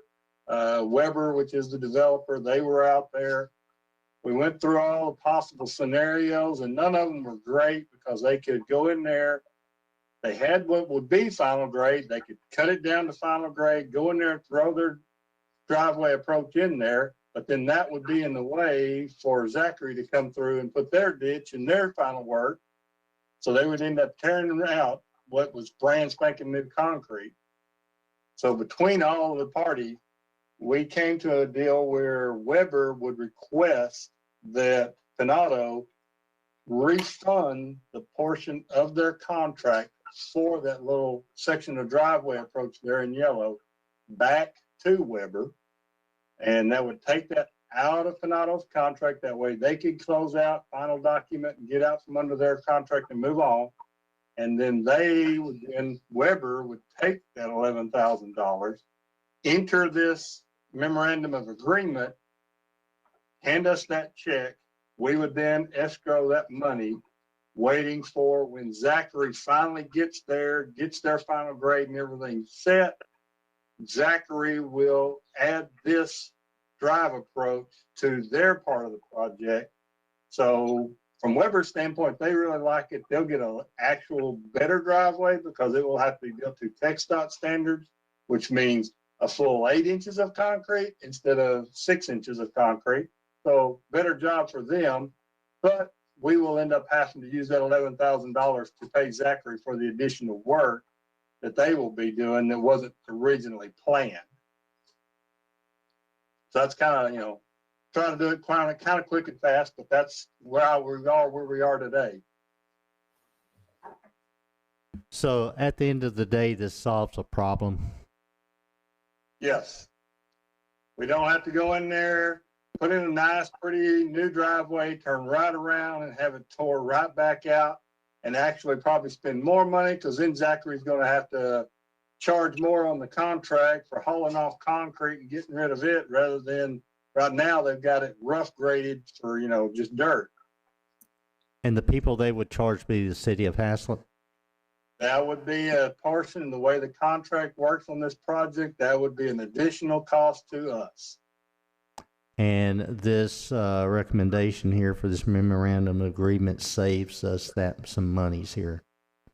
Quite a bit in the long run. Probably from the estimated cost will be somewhere around $17,000 for them to just do this pour on this driveway to build it. The cost to remove the other driveway and then turn around and re-pour it was going to be somewhere more like $27,000 to $28,000. So we'll get to use $11,000. And if we hit things right, hopefully concrete will be a little less at that point in time. So maybe we can get concrete a little less, but right now are looking at probably an additional $6,000, which we have already saved $250,000 on the project on other items that we, through the water department over the years, had made stub outs for these future water lines and stuff that were not included in the plans originally. So when they came to the point of actually connecting at Intermodal Parkway, the contractor did not have to come in, cut in, and tap into the main. All he had to do was pull a plug out and take off of an existing line we already had laid there for him. Same thing at Harmon Road. We'd already done that. So we've saved the contractor more money than, so we're actually right now, hopefully we stay this way, we're actually a little bit ahead in that balance sheet currently with the contractor of close to about $250,000. Very good job. Very good job. Council, any questions on this? This is Councilmember Rob. If they were to pour that, nobody could use it, right? Because it wouldn't go anywhere. Just go out in a dirt field, right? Right now, it would go right out into that section of the roadway. Right now, you would drop off about 4.5 feet. And that's also in an area that's kind of wet. So it'd be into mostly right now mud. It's still pretty muddy right there. And as I recall, this driveway leads to the employee parking lot. Yeah, eventually when it goes in, it's to their employee parking area. Right. So they would have probably another entrance, probably maybe through the truck entrance to get to the employee parking lot if they start leasing this work. Right now, there's a drive that splits basically down the middle of the warehouse drive that's used for the employees now also. So they got two ways to get in the first place.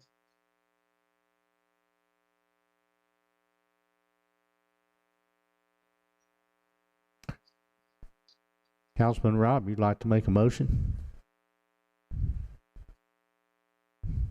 Sure. So I move that the council approve an act regarding entering to a moratorium Memorandum. Yeah, that's what that is. Of agreement between the city of Haslet, Texas and CH Realty IX-WGA1 Fort Worth Intermodal Commerce Park LP as presented. Motion is made to approve the memorandum of agreement. Is there a second? I'll second. Council or Mayor Pro Tem Morrow seconds. If there's no further discussion, we'll have a roll call vote. Mayor Pro Tem Morrow. Aye. Councilmember Robb. Aye. Councilmember Ricketts. Aye. Councilmember Nahiran. Aye. Councilmember Clark. Aye. Motion passes 5-0. Thank you, Council. 8K, discuss, consider, and act regarding approval of the fiscal year 2021-2022 insurance benefits for employees. And I know that's Mr. Quinn and Marcy Lamb. Right. Is Marcy on the line? I can briefly explain this. Because of the size of our organization, we had very few people willing to bid on our health insurance. We have 24 total employees. So Blue Cross Blue Shield submitted, who is our current carrier. There was a plan increase of $29,541. And compared to the alternative, which if you looked at your packet, the burden upon the employees through the plan changes that were suggested would be tantamount to taking a lot of money out of the employee's pocket regarding increased deductibles and increased drug plan charges. They weren't really palatable because I don't think the representative of of our insurance hub really worked to save the city employees money. What they're trying to do is save the city money. And that's not exactly the goal of health insurance. So therefore, we had budgeted far more money than the increase. I think we come out $63,000 ahead of the plan. And it's recommended that we stay with our current plan and absorb the increase of $29,541, which we had budgeted for.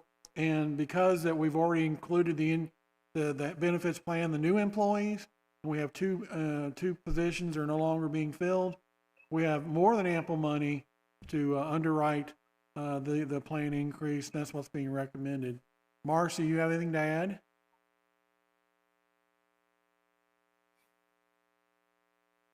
No, that pretty much sums up how it was presented.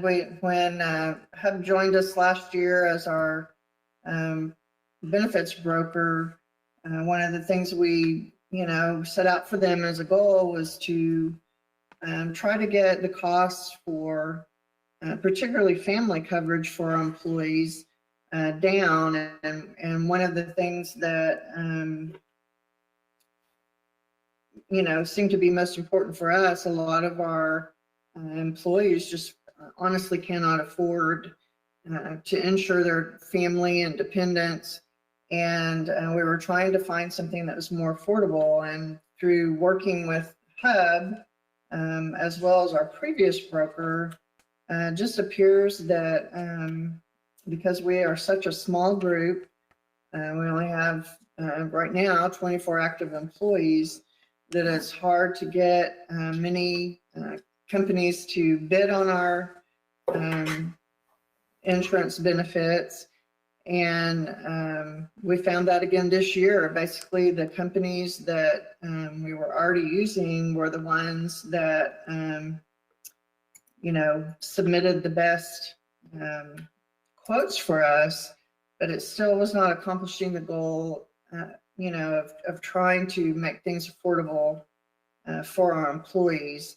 And at a time of year when the budgeted raises for employees go into effect, most of those go into effect October 1st, basically we were going to give them an increase and then turn around and cost them more money to try to fund their benefits. And that just didn't seem to be, since we had already anticipated, increases in the budget.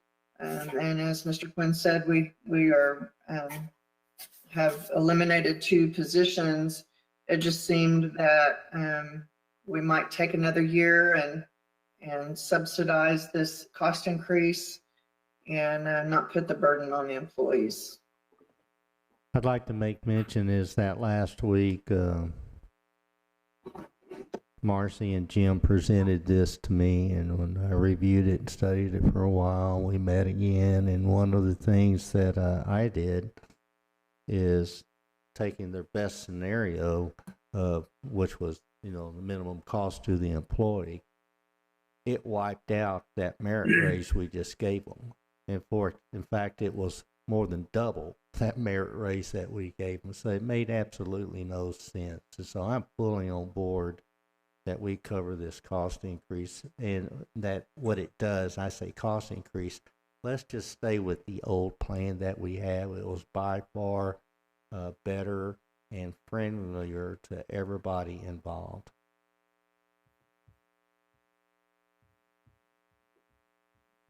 I've got a question. Do we not go outsource this to maybe pull with other cities or other small companies? For example, if you have 100 of these with 20. TML, okay, who has an amalgamation of hundreds of cities, and they did not bid on our health insurance, and they are here to serve the smaller cities, so they have this risk pool, and they could easily have bid on our health plan, but they did not do so. So what you're talking about is, yes, that is out there. TML represents a bunch of cities, but their health insurance representative did not bid on our plan. Yeah, so I'll make a public comment. TML had the wherewithal to bid on our plan and serve us as they are supposed to be doing, and they failed. And we will be getting a phone, Haslet will be calling TML to inquire and have them explain as to why they refuse to bid on our insurance. So they just flat out refuse to give us a quote or to include us in their. They did not any particular? Did they say any particular reason why? We didn't talk to them personally. The broker included them as agents to bid on our insurance, and they just did not submit a bid. They did a no bid. They did a no bid, and that is something that's concerning because we pay them fees. We pay them a lot of premium fees, and they did not take the time to bid on our health service, and that's disappointing. And that's what they're there for. They must have 500 or 600 cities, a pool, a risk pool they could have easily drawn upon and bid on our health. They didn't. And the interesting thing, the majority of those cities are small towns. And so what do? Refuse everybody except for something the size of Fort Worth and Houston? So we'll find out and we'll report back. In the meantime, I would recommend passage of this. When we make the motion, do we need to put in the dollar amount? Would that be recommended? Maybe just say as presented, and the amount's already been listed. I'll make a motion to approve the approval of fiscal year 2021-2022 insurance benefits for employees as as presented. Motion is made to approve the fiscal year 2021-2022 insurance benefits for employees as presented. Is there a second? This is Councilman Member Nahara, I second. Councilmember Nahara seconds. If there's no further discussion, we'll have a roll call vote. Mayor Pro Tem Morrow. Aye. Councilmember Robb. Aye. Councilmember Ricketts. Aye. Councilmember Nahara. Aye. Councilmember Clark. Aye. Motion passes 5-0. Thank you, Council. Our next item, item 9, executive session. The City Council reserves the right to adjourn into executive session during the course of the meeting to seek legal advice from its attorney regarding any item on the posted agenda authorized by Section 551.071 of the Texas Government Code. Additionally, pursuant to the provision of Chapter 551 of the Texas Government Code, the City Council may adjourn into executive session in accordance with the authority contained in 9A, which is Section 551.071 Government Code, consultation with attorney, particularly NISD impact fees and its requests for refund, and 9B, Section 551.072 Government Code, deliberation regarding real property, to deliberate the purchase, exchange, lease, or value of real property if deliberation in the open meeting would have a detrimental effect on the position of the governing body in negotiations with a third person. Specifically, property acquisition for Haslet Parkway Parcel 14 and property acquisition for public facilities. The time is now 9:12 p.m. I would like to recess for 10 minutes to give a break and return. I will say that let's return at 9:25. That gives you about 13 minutes. So we'll reconvene in executive session. I close the open session here at 9. It is now 9, well, still 9:12. We'll call it 9:12 p.m. Close the open session, and we'll reconvene in executive session at 9:25. Thank you.